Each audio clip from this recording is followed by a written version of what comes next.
2026-এ বিজেপিকে ক্ষমতায় আনার জন্য আরএসএসও কিন্তু আলাদা গেম প্ল্যান তৈরি করছে এবং তারা বেশ কয়েকশো সভা করবে। অনেক চাপে পড়ে গেছে। মানে 2026-এর আগে রাজ্যের শাসক দল তৃণমূল কংগ্রেসের অনেক নেতাই তারা ভীষণ চাপে পড়ে গেছেন। রাজভবন থেকে মামলা করা হয়েছে, কেস করা হয়েছে এবং 8টা ধারা দেওয়া হয়েছে শাসক দলের একজন সাংসদের বিরুদ্ধে। শাসক দলের সাংসদ অ্যারেস্টও হয়ে যেতে পারেন। রাজনীতির এই ক্যামেরার বাইরে, ক্যামেরার সামনে আর টেবিলের ওপরে, টেবিলের নিচে যে কি ভয়ঙ্কর খেলা চলছে, কোনো কিছুই গোপন থাকবে না। এটা মেন স্ট্রিম মিডিয়াতে দর্শকরা পাবেন না, কোনো কাগজে বা কোনো টিভি চ্যানেলে পাবেন না। আপনারা এই ক্যাম্পেইন কলিং এর পর্দায় এই যে তথ্যগুলো জানলেন, অবশ্যই আপনারা কমেন্ট করে জানাবেন যে আপনাদের কেমন লাগলো। শুভেন্দু অধিকারী মুখ্যমন্ত্রী হবেন, পরিষ্কার। মানে তুমি যদি সম্ভব হয় কয়েক মাস পরে তো আবার নিশ্চয়ই তোমার সঙ্গে দেখা হবে, আবার হয়তো তোমার অফিস থেকে যদি পাঠায় ইন্টারভিউ হবে, তো তখন এটা মিলিয়ে নিও এবং এই দুটোকে কোলাজ করে দেখিও যে দীপঙ্কর মণ্ডল নবান্ন নিমন্ত্রণের যিনি হোস্ট, তিনি বলেছেন যে আজকের তারিখ দিয়ে দেখিও এবং ওই দিন যখন মে মাসে ফল প্রকাশ হবে, সেই ফল প্রকাশের দিনে দুটো ভিডিওকে কোলাজ করে দেখিও যে কে মুখ্যমন্ত্রী হলেন। আমরা দেখলাম যে স্বস্তিকায় একটি প্রতিবেদন প্রকাশ হলো। প্রশ্নটা করতে হয় যে আরএসএস এর মুখপত্র স্বস্তিকাতে ঠিক কেন কেন্দ্র এবং রাজ্যের মধুর সম্পর্ককে তারা প্রশ্নের মুখে ফেলছেন এবং প্রশ্ন তুলে দিচ্ছেন। সেখানে বলা হয়েছে, আমি কোট আনকোট বলছি, যে পশ্চিমবঙ্গের দুর্দিনে রাজ্যবাসীর পাশে থাকার কথা যার, দেশের সেই সর্বময় কর্তা এখন দিদি ভাইয়ের মধুর সম্পর্ক রক্ষায় ব্যস্ত, বঙ্গ জননীর আর্তনাদ না শোনার প্রতিজ্ঞায় অটল। কি বলবেন এর রাজনৈতিক তাৎপর্য কি? জয় হিন্দ পৌলমী, ক্যাম্পেইন কলিং এর সবাইকে শুভেচ্ছা। তো এটা কয়েকদিন ধরে দেখা যাচ্ছে সোশ্যাল মিডিয়ায় যারা মূলত বামপন্থী বিভিন্ন সোকল্ড বুদ্ধিজীবী, তারা এটার কাটিং নিয়ে তারা ফেসবুকে, ইনস্টাগ্রামে, ইউটিউবে বিভিন্ন রকম ভাবে তারা প্রচার করার চেষ্টা করছেন। এবং দেখো, এটা তো এক ধরনের প্রোপাগান্ডা চলছে কিছুদিন ধরেই, যে এই যে দিদি মোদির সেটিং, সেটাকেই যেন এস্টাবলিশ করার একটা তারা পেয়ে গেছেন আর কি। বামপন্থীরা মূলত তারা, বা তৃণমূলও সেটাকে ভালোভাবে বেশ খোরাক পেয়ে গেছে যে এই যে দেখুন স্বস্তিকায় কি বেরিয়েছে। অ্যাকচুয়ালি আমি আমার দীর্ঘদিন প্রিন্ট মিডিয়ামে কাজ করার সুবাদে দেখেছি যে বেশ কিছু লেখা অনেক সময় সম্পাদকের নজর এড়িয়ে যায় এবং পরে সেটাকে আবার রিকভার করা হয়। তো সেটা হয়েছে কিনা আমাদের জানা নেই, কিন্তু আমার যেটা পর্যবেক্ষণ এই বিষয়ে, সেটা হতে পারে যে আহ, এ এ রাজ্যের যারা শাসক দল, তাদের কিছু অনুগামী রয়েছেন বিরোধী দলে। বিরোধী যে দলগুলো রয়েছে, আইএসএফ হতে পারে, সিপিআইএম হতে পারে, কংগ্রেস হতে পারে, বা তৃণমূল হতে পারে, সেই বিরোধীদের মধ্যে একটা অংশকে অনেক সময় যারা শাসক দল তারা চেষ্টা করেন যেভাবে হোক, প্রলোভন দেখিয়ে হোক, লোভ দেখিয়ে হোক, আর যে ভয় দেখিয়ে হোক, তাদেরকে কিছুটা প্রভাবিত করার। একদম 2026 সালের কয়েক মাস আগে এই ধরনের প্রতিবেদন ছাপার একটা কারণ হতে পারে যে যাতে করে যারা এখনো পর্যন্ত ওই প্রলোভনে পা দিয়ে আছেন তারা যাতে সতর্ক হয়ে যান।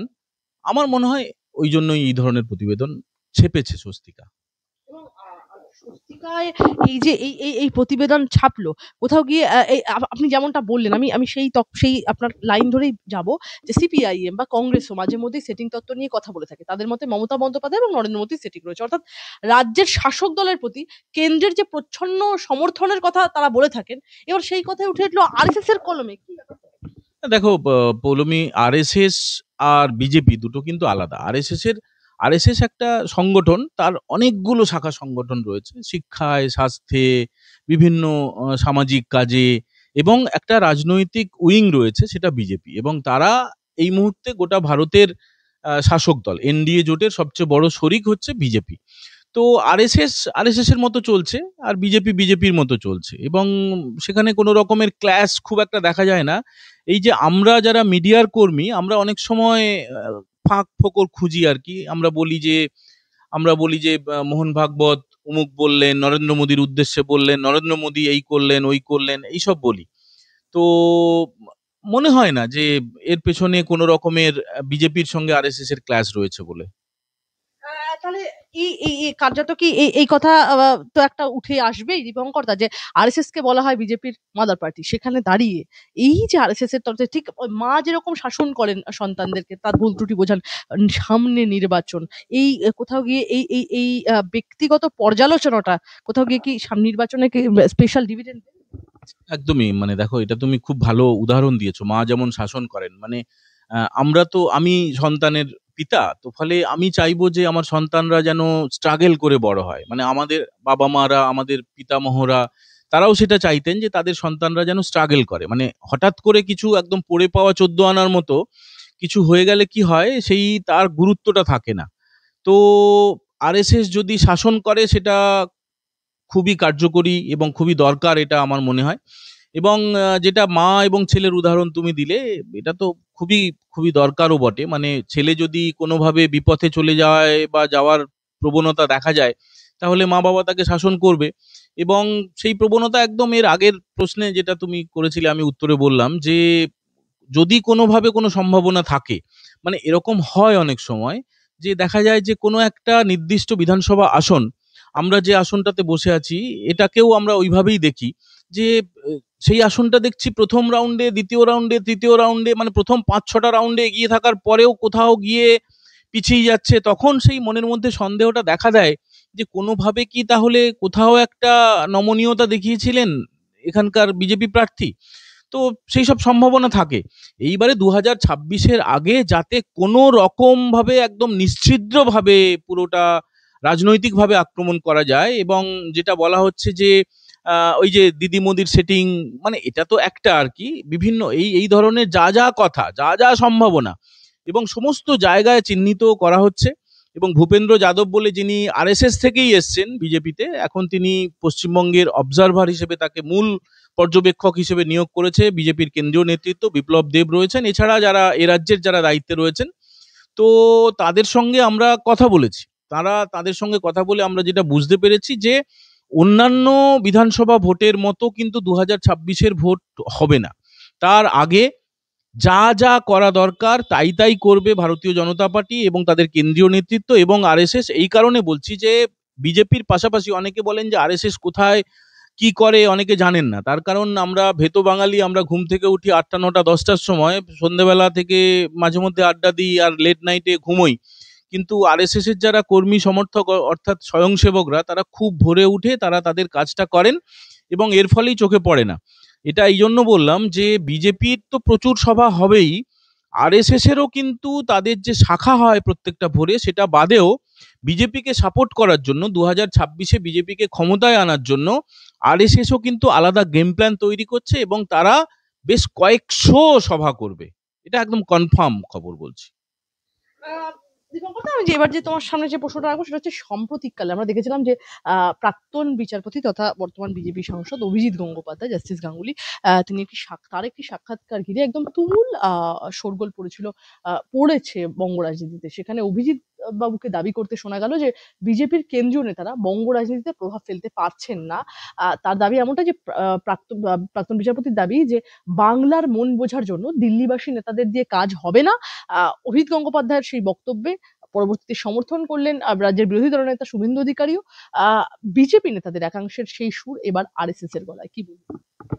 দেখো, রাজনীতি মানে কি? রাজনীতি মানে সাধারণ মানুষের মনের কথাটা বোঝা।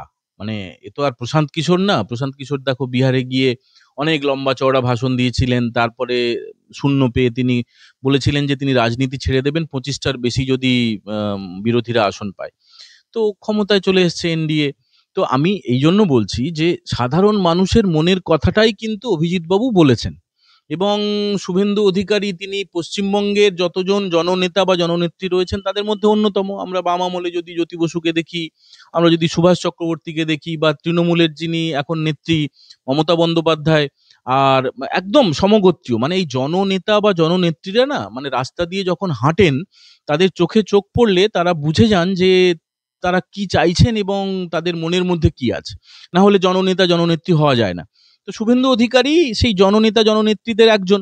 তিনি পরিষ্কার জানেন এবং মানুষের পালসটা বোঝেন, আমরা কি চাই, সাধারণ মানুষ কি চায়, এই ক্যাম্পেন কলিং এর দর্শকরা কি চান, এরা এরা সবাই জানেন, বোঝেন। তো যেটা অভিজিৎ বাবু বলেছেন সেটা তো একদম মানুষের মনের কথাই। মানে তিনি তো আলাদা গ্রহ থেকে আসেননি, তিনি একসময় কলকাতা হাইকোর্টের বিচারপতি ছিলেন, মহামান্য বিচারপতি, এবং বেশ কিছু একদম মানে কি বলবো ঐতিহাসিক রায় দিয়েছেন। এবং এখন যে যে যা যা দেখা যাচ্ছে, এই যে শিক্ষক নিয়োগ কেলেঙ্কারি নিয়ে তোলপাড়, পার্থ চট্টোপাধ্যায় জেলে যাওয়া, শিক্ষা দপ্তরের অর্ধেকটাকে জেলে ঢুকিয়ে দেওয়া, এটা অভিজিৎ বাবু না থাকলে হতো না। এই জন্য অনেকে তাকে প্রণম্য বলেন এবং দেবতার আসনেও অনেকে বসান। তো অভিজিৎ বাবু কি বলেছিলেন? অভিজিৎ বাবু বলেছিলেন যে যতটা সক্রিয় হওয়া উচিত কেন্দ্রীয় সরকারের এবং কেন্দ্রীয় এজেন্সির, মানে ইডি সিবিআই এর, ততটা সক্রিয়তা দেখা যাচ্ছে না। সেটা তো যথার্থই বলেছেন, মানে কলকাতা হাইকোর্টের বিচারপতিরাও একাধিকবার বলেছেন, অভিজিৎ বাবু তো বলেইছেন। এরপরে আমরা দেখেছি জাস্টিস অমৃতা সিনহা একাধিকবার বলেছেন। চায়ের দোকানে, স্কুলে, কলেজে, বিশ্ববিদ্যালয়ে, আড্ডায়, বাড়িতে, সমস্ত জায়গায় তুমি এই কথাটা শুনতে পাবে যে এই সীমাহীন নৈরাজ্য, সীমাহীন চুরি, সীমাহীন একটা কি বলবো ফেরেববাজি, তার মাঝে দাঁড়িয়ে তাহলে কেন মাথা পর্যন্ত হাত যাচ্ছে না, এটা সবারই প্রশ্ন। এবং যে মাথায় বসে আছে সেও হয়তো ভাবছে যে এই বুঝি আমাকে ধরলো, এই বুঝি ধরলো, কিন্তু জাল আর তার পর্যন্ত আসছে না। ফলে অভিজিৎ বাবুর কথা যদি মানে শুভেন্দুবাবু, যদি না শুভেন্দুবাবু সমর্থন করেছেন, এবং এটা খুব স্বাভাবিক, এটা সবার মনের কথাই বলেছেন। বাংলার প্রত্যেকটা মানুষের, মা বোনেদের, ভাই বোনেদের, দাদা দিদিদের সবার মনের কথাটাই তাদের মধ্যে দিয়ে প্রতিফলিত হয়েছে। একটা প্রশ্ন তো করতে হচ্ছে, কেন্দ্র কি সত্যি বাংলার স্বার্থ বিসর্জন দিয়ে তৃণমূলকে রক্ষা করছে বলে আপনার মনে? স্বার্থ বিসর্জন দিয়ে না, মানে যেটা বলছিলাম যে কেন্দ্রীয় মন্ত্রী কয়েকজন নেতার সঙ্গে একদম অতি সম্প্রতি আমাদের কথা হয়েছিল, আমরা তখন এটা জানতে চেয়েছিলাম যে আপনারা মশাই করছেনটা কি। যে দেখা যাচ্ছে চার্জশিটে নাম রয়েছে, সে ঘুরে বেড়াচ্ছে, চিৎকার করছে, একে বাঁধো, তোর বাপকে ধরে আন, যা তা বলছে, তো আপনারা ধরছেন না। তারপরে যেটা দেখা যাচ্ছে যে আপনাদের বিভিন্ন রকমের আচরণ। তো তখন তারা বলেছিলেন আর কি, একজন, আমি নাম বলছি না, তিনি বলেছিলেন যে দেখুন, মমতা ব্যানার্জি কি আমাদের রাখি বোন নাকি, মানে উনি কি রাখি বেঁধেছেন, আমরা ভাইফোঁটা নিয়েছি? ওইসব কোনো ব্যাপার নেই। অ্যাকচুয়ালি ফল পাকলে যেমন করে এমনি পড়ে যায়, ফলকে জোর করে পাকাতে হয় না, জোর করে ছিঁড়তে হয় না। তো একটা সময় আসে যখন ফলটা পড়ে যায়, তো সেই সময়ের জন্য অপেক্ষা করছে কেন্দ্রীয় সরকার অথবা বিজেপির কেন্দ্রীয় নেতৃত্ব। এবং আমরা যেহেতু রক্তমাংসের মানুষ, আমরা না অধৈর্য হয়ে যাই যে কবে হবে, কবে হবে। কিন্তু এটা তো ঠিক ওই পিৎজা ডেলিভারির মতো না, আমি একটা স্মার্টফোনে অর্ডার করলাম আর ওই 5 মিনিটের মধ্যে পিৎজা চলে আসবে, সেটা হয় না। প্রত্যেকটা জিনিসের একটা নিয়ম থাকে।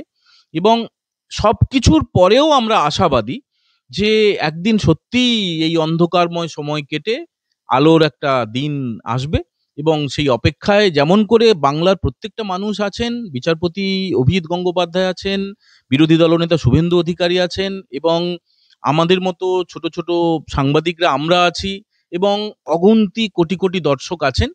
তো আমাদের অপেক্ষা করতেই হবে এবং আস্থা রাখতে হবে, ভরসা রাখতে হবে। আমরা যদি হতাশ হয়ে যাই, আমরা যদি শুধুমাত্র কেন্দ্রীয় সরকারকে দোষ দিই, বিজেপির কেন্দ্রীয় নেতৃত্বকে দোষ দিই, তাতে করে তো সমাধান আসবেই না। তাতে করে আরো ঘেটে গিয়ে আমরাই অসুস্থ হয়ে পড়বো। একটা প্রশ্ন তো করতে হচ্ছে, এতদিন আরএসএস প্রকাশ্য কেন্দ্রকে সমালোচনা করেনি, এবার হঠাৎ কেন এতটা ড্রাস্টিক? না, ব্যাপারটা ওই আরএসএস করেছে, সেটা আরএসএস নাগপুরে তাদের হেডকোয়ার্টার, তারা মারাঠি ভাষায় তাদের কথোপকথন হয়, লেখালেখি নেতাদের হয়। তো বাংলা ভাষার একটা কাগজ, যদিও অফিসিয়ালি সেটা আরএসএস এরই কাগজ। তো আমার মনে হয় এটা সম্পাদকীয় যে পদ্ধতি, সেখানে ঠিকমতো স্ক্রিনিং হয়নি, সেখানে স্কুটিনি ঠিকমতো হয়নি। নাম্বার ওয়ান হতে পারে। আর নাম্বার টু একটা হতে পারে যে রাজনৈতিক কোনো একটা বার্তা দেওয়া। রাজনৈতিক বার্তা, দেখো ইতিমধ্যেই যেটা বললাম যে আরএসএস কিন্তু কয়েকশো সভা করবে 2026-এর ভোটের আগে বিজেপিকে সাহায্য করার জন্য। এবং আরএসএস তো পলিটিক্যাল উইং নয়, ফলে তারা কোনো ওই বিজেপির পতাকা নিয়ে সভা করবে না, তারা তাদের মতো করে করবে এবং তারা বিজেপিকে সাহায্য করবে। এবারে অনেক সময় কথা ওঠে যে আরএসএস অন্য কোনো রাজনৈতিক দলকে, মতাদর্শকে তারা আগে সমর্থন করেছে কি করেনি, এটা অনেকে বলে থাকেন। আমাদেরও মনে হয় কিঞ্চিত তার মধ্যে সত্যতা আছে যে তৃণমূল কংগ্রেসের এই উত্থানের পেছনে, তাদের ক্ষমতায় আসার পেছনে আরএসএস এরও একটা হাত থাকলেও থাকতে পারে। এক সময় তারা মমতা ব্যানার্জিকে দেবী দুর্গা বলেছেন, এবং যে কথাগুলো নিয়ে সিপিআইএম এর নেতৃত্বে বামপন্থীরা তারা এটাকে খুব বেশি প্রচার করার চেষ্টা করেন যে আরএসএস, বিজেপি, তৃণমূল সব একদম একাকার হয়ে গেছে। তো সেটা সেটা এক ধরনের, এটা এজেন্ডা সেটিং থিওরি বলা হয়, সাংবাদিকতায় আমাদের পড়ানো হতো যে একই জিনিস বারবার বারবার বলে যাও, গোয়েবলসীয় থিওরি, একই জিনিস বারবার বারবার বলে যাও, সেটাই একদিন মানুষ বিশ্বাস করবে। বাংলায় দেখবে 10 চক্রে ভগবান ভূতের মতো। তো সেরকম একটা থিওরিকে বারবার খাওয়ানোর চেষ্টা করা হচ্ছে, তার মধ্যে কোনো রকমের সত্যতা নেই, পুরোপুরি ভিত্তিহীন একটা ব্যাপার। কিন্তু তুমি যেটা একদম স্পেসিফিক জানতে চাইছো যে কেন স্বস্তিকায় ছাপা হলো, সেটা স্বস্তিকার যারা দায়িত্বে রয়েছেন তারা বলতে পারবেন। আমরা দর্শক হিসেবে বা আমরা সাংবাদিক হিসেবে এটার ব্যাখ্যা করতেই পারি যে এটা একটা ধরনের সাবধানতা, এটা এক ধরনের সাবধানতা। মানে বারবার আমি, আমার যেমন হয়, আমি আমি আমার ওভেনে দুধ বসিয়ে দিয়ে এসে ভুলে যাই, হয় ফোনে কথা বলি বা কোনো একটা সিনেমা দেখি বা খবর দেখি, দুধটা পুড়ে যায়। তো আমাকে তাহলে ওখানে দাঁড়িয়ে থাকতে হবে, দুধটা ফুটবে তখন আমাকে নামিয়ে নিতে হবে, ওভেনটা বন্ধ করে দিতে হবে। তো এটাও এক ধরনের সাবধানতা আর কি, সাবধান বাণী বা চেতাবনী হিন্দিতে বললে, যে যাতে কোনো গলতি না থাকে, যাতে করে কোনো ভুল না থাকে বিজেপির মধ্যে, সেই আগাম একটা সতর্ক বার্তা। এটাই আমার ব্যাখ্যা। একদমই। রাজ্যের যে মানে এই যে এই আরএসএস এর এই বক্তব্য, এটা রাজ্যের ভোটারদের কাছে কেন্দ্রের ভাবমূর্তি কি ক্ষতিগ্রস্ত? না না, একদমই না। দেখো, স্বস্তিকা, আমি তো স্বস্তিকার নিয়মিত পাঠক না। স্বস্তিকা কতজন পড়েন, এবারে দায়িত্ব নিয়ে দেখা যাচ্ছে কিছু কিছু লোকজন তারা সোশ্যাল মিডিয়ায় ওই পেজটাকে তারা ভাইরাল করার চেষ্টা করছেন। তো এটা তো অলরেডি তারা করেই আসছেন, যে কেন্দ্রের সঙ্গে একটা বিমাতৃসুলভ আচরণ করে আসছে রাজ্যের প্রতি, তারপরে তৃণমূলের সঙ্গে তাদের যোগাযোগ ইত্যাদি ইত্যাদি অনেক রকমের একটা প্রোপাগান্ডা এটা চলে আসছে। এগুলো কিছুই থাকবে না। এই দেখো, আজকের যখন তোমার সঙ্গে আমি কথা বলছি ক্যাম্পেইন কলিং এর সঙ্গে, সুজিত বোসের মেয়ে গিয়ে ইডি অফিসে যাচ্ছে। গতকাল তার জামাই গিয়েছিলেন, আজকে তার কন্যা গিয়েছেন। তো তারপরে দেখা যাচ্ছে যেভাবে ইডির রেড হচ্ছে, যেভাবে সিবিআই এর রেড হচ্ছে, ফলে বালি থেকে যে টাকা আসা, কয়লা থেকে টাকা আসা, জঙ্গল কেটে কাঠ বিক্রি করে টাকা আসা, বন্ধ কারখানা বিক্রি করে দিয়ে টাকা আনা, সমস্ত দিকে আর্থিক দিকগুলো বন্ধ হয়ে যাচ্ছে শাসক দলের বিভিন্ন নেতাদের। আর ডিয়ার লটারি তো অনেকটা বন্ধ হয়ে গেছে। তো সে অনেক চাপে পড়ে গেছে। মানে 2026-এর আগে রাজ্যের শাসক দল তৃণমূল কংগ্রেসের অনেক নেতাই তারা ভীষণ চাপে পড়ে গেছেন, এবং এই চাপ আরো বাড়তে থাকবে। আরো বিভিন্নভাবে একদম সাংবিধানিক কাঠামোর মধ্যে থেকে, একদম আইনের মধ্যে থেকে যতটা যা যা করা যায়, কোনো জায়গায় ফাঁক রাখবে না। এটা একদম একদম পরিষ্কার। যত দিন যাবে দেখতে পাবে যে কিভাবে আরো নাস্তানাবুদ হয় এবং কিভাবে আরো হাহাকার ক্রন্দন দেখা যায় শাসক দলের মধ্যে। ইতিমধ্যেই বিভিন্ন কান্নার আওয়াজ শোনা যাচ্ছে। এই যে রাজভবনে, রাজভবন থেকে মামলা করা হয়েছে, কেস করা হয়েছে, এবং 8টা ধারা দেওয়া হয়েছে শাসক দলের একজন সাংসদের বিরুদ্ধে। শাসক দলের সাংসদ অ্যারেস্টও হয়ে যেতে পারেন, আর তাকে তার সাংসদ বিস্ফোরক দাবি করছে, কি নাম? কল্যাণ বন্দ্যোপাধ্যায়, যিনি রাজ্যপালের বিরুদ্ধে কিছু বলেছিলেন, এবং একদম তোমাকে এক্ষুনি একদম ব্রেকিং নিউজ হিসেবে এটা তুমি দেখাতে পারো যে 8টা মামলা করা হয়েছে। 8টা মামলার মধ্যে যেগুলো রয়েছে নন বেলেবল অফেন্স, এবং তার সর্বোচ্চ ধারা হচ্ছে, যেগুলো আমি তোমাকে পড়ে শোনাচ্ছি, বিএনএস এর 151, 52, 197, 196/A, বি, 353, সব বিএনএস এর ধারা। B, C, 363(2). মানে এই যে ধারাগুলো বলছি না, এটা হচ্ছে রাষ্ট্রপতি বা রাজ্যপাল, যারা সাংবিধানিক পদে একদম শীর্ষ পদে রয়েছেন, তাদের যদি কেউ কলঙ্কিত করার চেষ্টা করে, সাবোতাজ করার চেষ্টা করে, রাষ্ট্রদ্রোহিতার চেষ্টা করে, দেশদ্রোহিতার চেষ্টা করে, এই ধারাগুলো প্রয়োগ করা হয়। এবং রাজ্যপাল ডক্টর সিভি আনন্দ বোস, তিনি হেয়ার স্ট্রিট থানায়, কলকাতার হেয়ার স্ট্রিট থানায় মামলা করেছেন কল্যাণ ব্যানার্জির বিরুদ্ধে, এবং একজন আইওকে নিয়োগ করা হয়ে গিয়েছে। কল্যাণ ব্যানার্জির সাংসদ পদও চলে যাওয়ার সম্ভাবনা আছে, তার গ্রেপ্তারির সম্ভাবনা রয়েছে। মানে এটা, এই উদাহরণগুলো দেখলে এই পরিষ্কার হয়ে যাবে যে ওই ওই ধরনের যেসব কথাগুলো বলেন বামপন্থীরা, সেগুলোর কোনো সারবত্তা না, নেই। আমরা আমরা তাহলে দেখলাম যে গতকালই শুভেন্দু অধিকারী তিনি প্রেস কনফারেন্স করছিলেন। সেই সময় তিনি বললেন যে একটা একটা রাজ্যের একাধিক ইম্পর্টেন্ট ফ্যাক্টর রয়েছে, যেখানে এসএসসি নতুন লিস্ট বেরোনো নিয়ে একাধিক ধোঁয়াশা রয়েছে, সেই পয়েন্ট অফ ভিউটা থেকে মোড় ঘোরানোর জন্য কল্যাণ বন্দ্যোপাধ্যায়কে দিয়ে এরকম কথা বলানো হলো। তাহলে কি বলছেন, শাসক দলের তরফ থেকে কি মানে কল্যাণ বন্দ্যোপাধ্যায়কে বলির বাখরা করা হলো? সম্ভাবনা উড়িয়ে দেওয়া যায় না। শুভেন্দুবাবু মানে কি বলবো, একদম লিজেন্ড বলে আমরা মনে করি। একদম রাজনীতিতে তার মতো বুদ্ধি, তার মতো আমরা বলতাম যে ট্রিপল পিএইচডি করা। তো শুভেন্দু অধিকারী বলেছেন, তারপরে তো কিছু বলার থাকতে পারে না, কিন্তু এটা এর এর ব্যাখ্যা তিনি অতটা বড় ব্যাখ্যা দেননি, আমিও সেটা শুনেছি শুভেন্দুর বক্তব্যটা। তো বিষয়টা হচ্ছে যে কল্যাণ ব্যানার্জিকে শান্টিং করার, কর্নার করার একটা প্রক্রিয়া চলতে পারে, তাকে কিছুতেই সরানো যাচ্ছিল না, এবং পিসি ভাইপোর বিরক্তি সত্ত্বেও তিনি একদম দোর্দণ্ড প্রতাপ হিসেবে 4 বারের এমপি। আর সন্ধ্যের পর থেকে অনেকে বলেন যে তিনি অপ্রকৃতিস্থ হয়ে পড়েন, তিনি জলপথে বিচরণ করেন। তো তাকে কিছুতেই বাগে আনা যাচ্ছিল না, এমনটা বিরোধীরা বলেন। এবং হতেই পারে ক্যামাক স্ট্রিট থেকে, কালীঘাট থেকে তাদের ইচ্ছায় এই যে এফআইআর দায়ের করা, রাজ্যপাল ডক্টর সিভি আনন্দ বোসের সঙ্গে তো অফিসিয়ালি মমতা ব্যানার্জি বলেছিলেন, মানে আমাদের পিসিমণি বা রাজ্যের মুখ্যমন্ত্রী মমতা বন্দ্যোপাধ্যায়, তিনি তো বলেছিলেন আমি রাজভবনে যাব না, উনি নারী বিরোধী, তারপরে কিন্তু ওকে যেতেই হয়েছে। এবং তলায় তলায় রাজভবনের সঙ্গে কালীঘাটের বা রাজভবনের সঙ্গে নবান্নের একটা সুসম্পর্ক রয়েছে, এবং ওই নবান্নের 14 তলা থেকে ইশারা না পেলে এই এফআইআর কি গ্রহণ করা হতো? পুলিশ মন্ত্রীকে, রাজ্যের মুখ্যমন্ত্রী মমতা বন্দ্যোপাধ্যায়, আর সেই পুলিশ মন্ত্রীর অধীনে থাকা কলকাতার পুলিশ কমিশনার মনোজ বর্মা, তাকেও কিন্তু রাজভবন থেকে আলাদা করে একটা চিঠি পাঠানো হয়েছে। তো ফলে রাজনীতির এই ক্যামেরার বাইরে, ক্যামেরার সামনে, আর টেবিলের ওপরে, টেবিলের নিচে যে কি ভয়ঙ্কর খেলা চলছে, কোনো কিছুই গোপন থাকবে না। এটা মেন স্ট্রিম মিডিয়াতে দর্শকরা পাবেন না, কোনো কাগজে বা কোনো টিভি চ্যানেলে পাবেন না। আপনারা এই ক্যাম্পেইন কলিং এর পর্দায় এই যে তথ্যগুলো জানলেন, অবশ্যই আপনারা কমেন্ট করে জানাবেন যে আপনাদের কেমন লাগলো। একদমই। দিবাকর, একদম সাক্ষাৎকার শেষের দিকে চলেছি, শেষ কয়েকটা প্রশ্ন আমার। এই রাজ্যের যে সমস্ত সমস্যাগুলিতে কেন্দ্রের এই উদাসীনতা, এই অভিযোগ কতটা বাস্তব? না, কেন্দ্রের উদাসীনতা মানে কি বলতো, এটা তো ফেডারেল স্ট্রাকচার, মানে ভারতবর্ষে যুক্তরাষ্ট্রীয় কাঠামো। আসলে এই কথাগুলো আমরা অত্যন্ত সহজভাবে বলে ফেলি বা খুব সহজভাবে শুনে ফেলি। তো এই যুক্তরাষ্ট্রীয় কাঠামোর মধ্যে থাকতে হলে রাজ্যের কিছু পার্ট থাকে, মানে সাংবিধানিকভাবেই, মানে ধরো এই যে স্বাস্থ্য, শিক্ষা, এগুলো যুগ্ম তালিকায় রয়েছে সংবিধানের। ফলে আহ, পারস্পরিক বোঝাপড়ার ভিত্তিতে কাজ করতে হয়। ধরো বেশ কিছু সাবজেক্ট রয়েছে যেটা শুধুমাত্র রাজ্যের স্টেক আছে, এটা সংবিধান করে গেছে, বাবা সাহেব আম্বেদকর করে গেছেন, মানে সাংবিধানিক ভাবেই। ফলে কেন্দ্র চাইলেই যে কোথাও একটা খবরদারি, যেটা কংগ্রেস আমলে দেখা যেত, ওই কারণেই তো কংগ্রেস আজকে বিলীন হয়ে গেছে কার্যত বলতে গেলে। ভারতবর্ষের কটা রাজ্যে, একটা দুটো রাজ্যে দেখা যায় পতাকা খুঁজে পাওয়া যায় না। তো কংগ্রেসের আমলে বেশ কিছু জায়গায় এমার্জেন্সি হয়ে যেত, হঠাৎ করে লোকে রাত্রি 12টার সময় ঘুমোতে যাচ্ছে ডাল ভাত খেয়ে বা মাছ ভাত খেয়ে, তারপরে ঘুম ভেঙে জানতে পারছে যে আমার রাজ্যে জরুরি অবস্থা জারি হয়ে গেছে, আর্টিকেল 356 জারি হয়ে গেছে।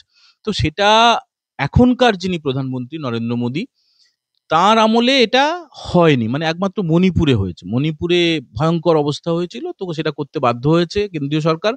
জম্মু কাশ্মীরে হয়েছিল, কারণ জম্মু কাশ্মীরে তো আলাদা পতাকা ছিল, আলাদা সংবিধান ছিল। তো এটা কি করে হয়, একটা দেশের মধ্যে আলাদা সংবিধান, আলাদা পতাকা, আলাদা তার সবকিছু, সেটা হতে পারে না। আর্টিকেল 370 কে অ্যাবলিশ করার আগে সেখানে এইভাবে সেখানকার বিধানসভা ভেঙে দেওয়া হয়েছিল।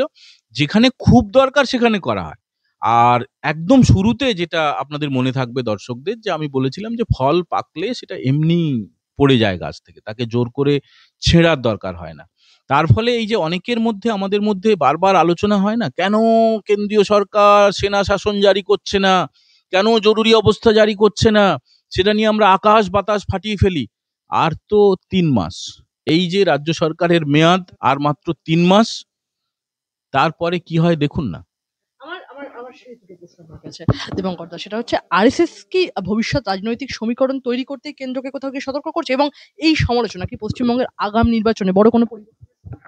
কিচ্ছু হবে না। আরএসএস বিজেপির মাদার সংগঠন, এবং বিজেপির যারা শীর্ষ নেতা নেত্রী, প্রধানমন্ত্রী নরেন্দ্র মোদী, স্বরাষ্ট্রমন্ত্রী অমিত শাহ, পশ্চিমবঙ্গে দায়িত্বপ্রাপ্ত যে পর্যবেক্ষক ভূপেন্দ্র যাদব, আপনি যত বড় নেতা মন্ত্রী যাকেই দেখুন, তারা আরএসএস থেকেই এসছেন। ফলে আরএসএস এর সঙ্গে এটা একটা একটা খুব কষ্টসাধ্য কল্পনা আর কি, যে আরএসএস এর সঙ্গে বিজেপির বিভেদ বাড়বে বা ইত্যাদি ইত্যাদি হবে, সেটা হবে না। মানে সেটা অসম্ভব, মানে হয় নাকি যে, মানে বলি না যে মাসির গোঁফ থাকলে মেসোর মতো দেখতে হতো, মাসির। তাহলে কি বলতে হয় যে এই সমালোচনা কোথাও কি পশ্চিমবঙ্গের আগাম নির্বাচনে বড় কোনো পরিবর্তনের সংকেত? এটা করা হচ্ছে পুরোপুরি সতর্কতা অবলম্বন করার জন্য। এটা পুরোপুরি যাতে করে কোনো রকমের খাদ না থাকে। মানে প্রত্যেকটা প্রশ্বাসে, প্রত্যেকটা নিঃশ্বাসে যাতে করে তৃণমূল বিরোধীরা তারা পুরোটাই তাদের 100% এফোর্টটা দিয়ে দেন, সেইটাকে নিশ্চিত করার জন্য এইটা করা হয়েছে। যাতে করে কেউ না একটু আরামে ঘুমিয়ে পড়েন। আমার ধারণা আগামী ৩ মাস যাতে করে ২৪ ঘন্টা, মানে যেটাকে আমরা বলি 24/7, প্রত্যেকের মনে, প্রত্যেকের শিরা ধমনীতে যাতে করে তাদের দায়িত্বটা তারা পালন করেন, সেটাকে নিশ্চিত করার জন্যই চেষ্টা করছে আরএসএস, এবং সেটা হবে। আরএসএস এর সহায়তায়, আরএসএস এর আশীর্বাদে, আরএসএস এর প্রচেষ্টায় বিজেপি কাজ করবে, এবং বিজেপির যারা নেতা রয়েছেন তারা 24/7 কাজ করা অলরেডি শুরু করে দিয়েছেন। আমার শেষ দুটো ছোট্ট প্রশ্ন আপনার কাছে, যে বাংলায় বিজেপির জয়ের জন্য কোন তিনটি বিষয় সবচেয়ে গুরুত্বপূর্ণ বলে আপনি মনে করেন? বিজেপির জয়ের জন্য কোনো রকমের মাটি ছাড়া যাবে না, একদম মাটি কামড়ে পড়ে থাকতে হবে। ভয় ভয় পেলে হবে না, ভয় কেটে গেছে অনেকটা। এই যে ধরুন গাঁজা কেস দেওয়া, কথায় কথায় পুলিশ তুলে নিয়ে যাওয়া, তো সেই সব ভয় পেলে হবে না, নির্ভয়ে থাকতে হবে।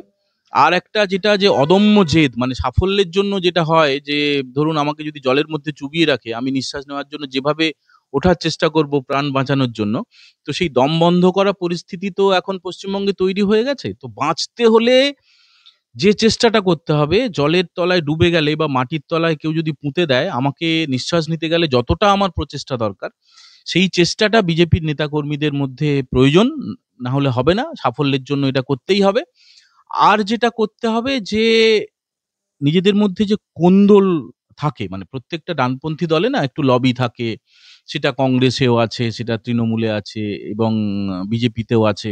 তো সেই কোন্দলটা আগামী কয়েক মাস আর রাখলে হবে না। আগে দেখতে হবে পতাকা, এই পতাকা জিতলে আমি আছি, আর এই পতাকা হারলে আমি নেই। এই ধারণা যদি সবার মধ্যে থাকে তাহলে অবশ্যই সফল হবে। আপনার কাছে, বাংলায় বিজেপি কি মুখ্যমন্ত্রীর মুখ ঘোষণা করলে বিহারের মতোই লাভবান হতে পারে? সেক্ষেত্রে আপনার পছন্দের তালিকায় কি? না, আমারও তাই মনে হয়, আমারও তাই মনে হয়। দেখো, অনেক বড় রাজ্য উত্তরপ্রদেশে যখন যোগী আদিত্যনাথ মুখ্যমন্ত্রী হন, তার আগে পর্যন্ত কিন্তু মুখ ছিল না। তো কিন্তু তারপর থেকে এখন এই যে আবার ভোট হবে, যোগীজি হচ্ছেন সেখানকার মুখ্যমন্ত্রী পদপ্রার্থী হবেন, বা আসামের হেমন্ত বিশ্ব শর্মা হবেন, বিহারের সাম্প্রতিক ভোটে নীতিশ কুমারকে সামনে রাখা হয়েছিল। তো এতে করে না যারা ভোটার তারা একদম পরিষ্কার হয়ে যান, যে আমি যাকে আমার ভোটে আমি একে মুখ্যমন্ত্রী করছি। এই যে একাত্মতা বোধ, এই বোধটাও খুব জরুরি। মানে আমি ধরুন একটা সাধারণ দর্শক, সাধারণ ভোটার, তিনি যদি দেখেন যে আমার ভোটে আমি মমতা ব্যানার্জিকে মুখ্যমন্ত্রী করব, নাকি আমার ভোটে আমি মিস্টার এক্স কে মুখ্যমন্ত্রী করব, ফলে দাদাকে করব না দিদিকে করব, এই একদম বাইনারিটা যদি তৈরি হয়ে যায়, পরিষ্কার হয়ে যায়, এটা খুব দরকার, এবং এবং সম্ভবত এটা হবে। প্রথম এবং শেষ শুভেন্দু অধিকারী। এখানে কোনো প্লুরাল নাম্বারের কোনো ব্যাপার নেই। এখানে একদম সিঙ্গুলার নাম্বার, এক এবং অদ্বিতীয়। তার নাম শ্রীযুক্ত শুভেন্দু অধিকারী, পশ্চিমবঙ্গ রাজ্যের বিরোধী দলনেতা। কোন ভূমিকায় দেখতে চাইছেন? শুভেন্দু অধিকারী মুখ্যমন্ত্রী হবেন, পরিষ্কার। মানে তুমি যদি সম্ভব হয় কয়েক মাস পরে, তো আবার নিশ্চয়ই তোমার সঙ্গে দেখা হবে, আবার হয়তো তোমার অফিস থেকে যদি পাঠায় ইন্টারভিউ হবে, তো তখন এটা মিলিয়ে নিও, এবং এই দুটোকে কোলাজ করে দেখিও, যে দীপঙ্কর মণ্ডল নবান্ন নিমন্ত্রণের যিনি হোস্ট, তিনি বলেছেন যে আজকের তারিখ দিয়ে দেখিও, এবং ওই দিন যখন মে মাসে ফল প্রকাশ হবে, সেই ফল প্রকাশের দিনে দুটো ভিডিওকে কোলাজ করে দেখিও, যে কে মুখ্যমন্ত্রী হলেন।